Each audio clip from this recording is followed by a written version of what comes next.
Now let's summarize. In my view, the meaning of life is about survival. Life's number one problem is competition. The competition is broken down into teams. First team, the human species versus all other species. The humans won that battle long ago. Second team, sex.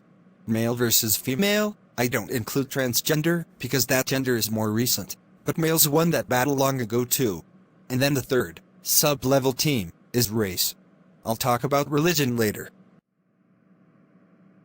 Life's main problem is competition, and competition is two or more entities competing for something. And from each party's perspective, somebody has to be winning, or has to win, and somebody has to be losing or has to lose. Of course, you can also tie, or just quit too.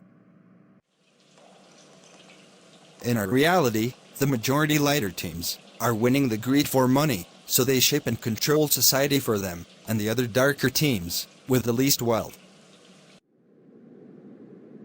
And slavery not only made North America and Europe the two most powerful continents on the planet, with just free slave labor, but also by confiscating their land and their possessions. Even the people colonized were ranked better than African slaves. Even Haiti, the first African colony to be independent in the Americas, wasn't recognized by any big nation, especially our third president, Thomas Jefferson. And because of that, Haiti is still financially cursed by rich nations. So, the African race stayed on the financial bottom. Remember, because of competition, somebody has to be on the bottom, right? So, slavery thrived for centuries in North and South America, with Brazil having the most slave population. Then the US Civil War happened to free slaves and stop the wealth advantage the southern states were exploiting. Even to this day, the southern states are still upset about that outcome, because it was a lot of free wealth. Freeing slaves was our big win, but they had to keep the main racial strategy in place. Keeping blacks financially on the bottom, no matter what the cost. Keep that money away from us. In other words, no matter what we invent, build, discover, as the first black, minority, etc., general black wealth is still contained to the bottom. Especially when it comes to access to air, water, food, shelter, clothing for warmth. Clothing is more affordable, so black people try to look like we on top. But every race still knows who the financial losing team is. Just like in sports, you don't care about the team on the bottom, unless you're with the team on the bottom. You don't care about how the game went, which player scored the most points, and you definitely don't care about their complaints. You don't care about their speeches, or their treatments by the referees. Because they're on the bottom. And just like in sports, nobody wants to be on the bottom. We don't care that much about African royalty as much as we care about European royalty, but yet most of the gold you see European kings are surrounded by mostly came from Africa.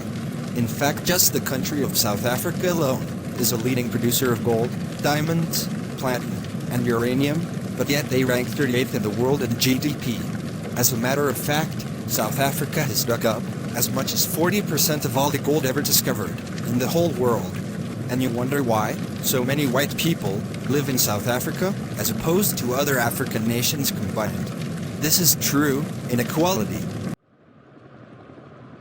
The reason black kids can kill each other in Chicago and other major cities is because of greed.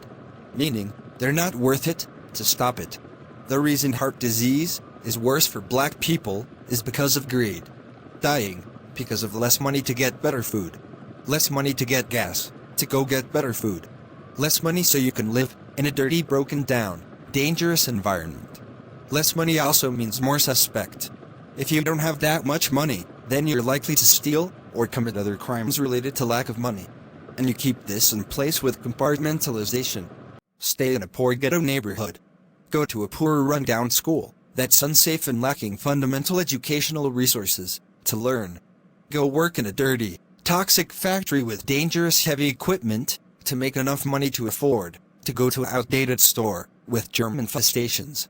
To get cheap, ultra-processed food, which may be too sugary or too salty, or just not healthy and organic. All in one majority-minority community.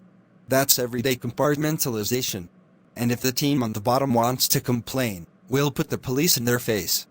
Because the main driver of crime is what? Greed.